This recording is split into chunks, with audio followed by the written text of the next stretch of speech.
Welcome back. Just days after the Connecticut shooting, people across the nation, of course, filled with so many emotions and questions about what has happened. National expert on psychological issues, Dr. Gina Loudon, is here to discuss more on this. Good morning to you. Good morning. Nice Good to be with you. Let's talk about, I mean, everybody's asking why. That's a very difficult question, but how and why did this happen on Friday? We've tried to answer the questions like that for a long time, and the reality is that there are so many things that contribute to this. You know, you can look at certain psychological profiles, you can look at video games, these violent video games, these alternate realities. Do these people even realize that what they're doing is permanent and real when they subsist in a mostly alternative world that isn't reality?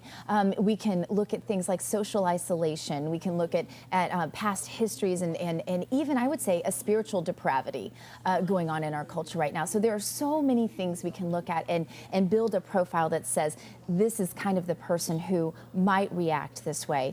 But while it's indicative, it's not yet predictive. So that's where the disconnect really is. One thing you left out there, and of course gun control advocates are going to bring that up, of course. It's guns.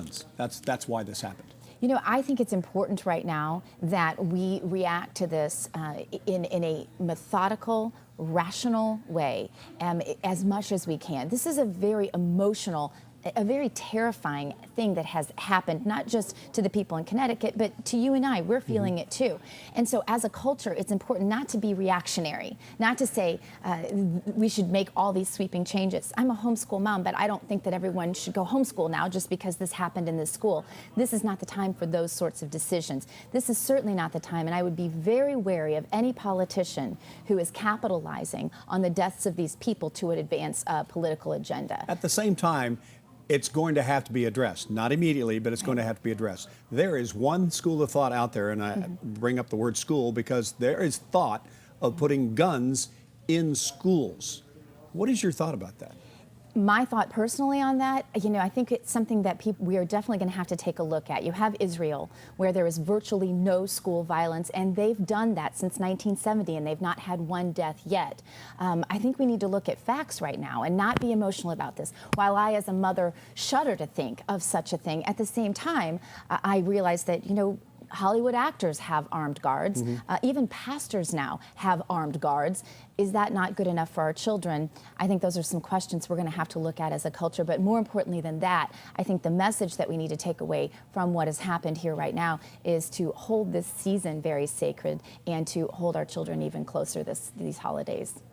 Anything else as we go forward other than gun control that we really need to address in this country when it comes to what has happened on Friday? You know, this is something that has been a very personal crusade of mine for a long time. I wrote a book called Ladies and Gentlemen, talking about restoring honor to our culture, and bringing up children with a sense of honor that has really sort of disappeared from our world these days.